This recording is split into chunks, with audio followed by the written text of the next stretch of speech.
रूस यूक्रेन पर सीधा हमला क्यों नहीं कर रहा है?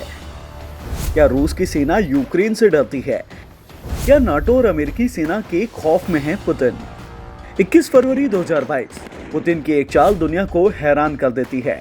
पुतिन यूक्रेन के दो हिस्से दोनेत्स्क और लुहांस्क को अलग अलग देश के तौर पर मान्यता दे देते हैं और यूक्रेन के इन दो हिस्सों में यूक्रेनियन सेना के कथित अत्याचार को खत्म करने के लिए सेना भेज देते हैं।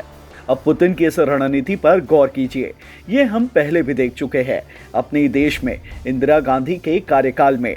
आपको 1971 में बांग्लादेश बनने की कहानी पता होगी, लेकिन आज के इस वीडियो में बात बांग्लादेश बनने के पीछे सबसे शातिर चाल की, बात इंदिरा गांधी के उस कदम की जिसे अब पुतिन अपना रहे हैं, बात उस वॉर टैक्टिक्स की जो रूस को गलत होने से बचा सकता है। सबसे पहले बताते हैं 1971 में इंदिरा की वो शातिर चाल। बांग्लादेश के विभाजन की शुरुआत चुनावों में धोखाधड़ी से हुई। 1970 में अवामी लीग के शेख मुजीब चुनाव जीतते हैं, लेकिन उन्हें सरकार नहीं बनाने दी जाती। देश भर में विद्रोह होता है जिसे पाकिस्तान हिंसक तरीके से कुचलने की कोशिश करता है। इस बीच अवामी लीग के कुछ नेता बचकर भारत में शरण लेते हैं। अवामी लीडर के दूसरे बड़े नेता ताजुद्दीन अहमद भारत से बांग्लादेश की आज़ादी का ऐलान करते हैं और आज़ाद बांग्लादेश के पहले प्रधानमंत्री बनते हैं। इसके बाद वो भारत के प्रधानमंत्री इंदिरा गांधी से आज़ादी के लिए मदद की गुहार लगाते हैं। भारत मुक्ति वाहिनी फोर्स बनाता है, बाद में जिसमें बंगाल का छोटा बड़ा हर वर्ग शामिल होता है और पाकिस्तान आर्म्ड फोर्स के खिलाफ जंग लड़ता है। इस दौरान इंदिरा गांधी ने वर्ल्ड टूर करके दुनिया को अपने हस्तक्षेप को जायज बताया। यूक्रेन और बांग्लादेश में समान क्या है?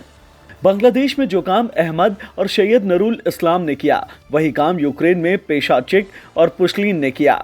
भारत के इंटरवीन की वजह से पाकिस्तानी सेना के अत्याचार, मानवाधिकारों के उल्लंघन को रोकना चाहता था। उसी तरह रूस भी ये साबित करना चाहता है कि वो यूक्रेन में यूक्रेनियन सेना के कथित मानवाधिकार उल्लंघन को रोक रहा है। इसके अलावा 1971 में इंदिरा गांधी को भी अमेरिका की तरफ से बड़े युद्ध का खतरा था और 2022 में रूस को भी युद्ध और कड़े प्रतिबंधों का डर सता रहा है। दोनों स्थितियों में बड़ा अंतर भी है। इंदिरा गांधी को पश्चिम समेत कई देशों से समर्थन हासिल हुआ था, लेकिन उतना समर्थन रूस को नहीं मिला। दूसरा बड़ा अंतर यह है कि पाकिस्तान ने बांग्लादेश में बड़े पैमाने पर जेनोसाइड किया था। वर्ल्ड वॉर के बाद इतने कत्ल, बलात्कार और अत्याचार कहीं नहीं हुए, जबकि यूक्रेन में इस पैमाने पर अत्याचार की खबरें नहीं आई। ऐसे में कौन सही कौन गलत, कमेंट सेक्शन में हमें जरूर बताएं और इसी तरह की वीडियोस के लिए देखते रहें आज तक।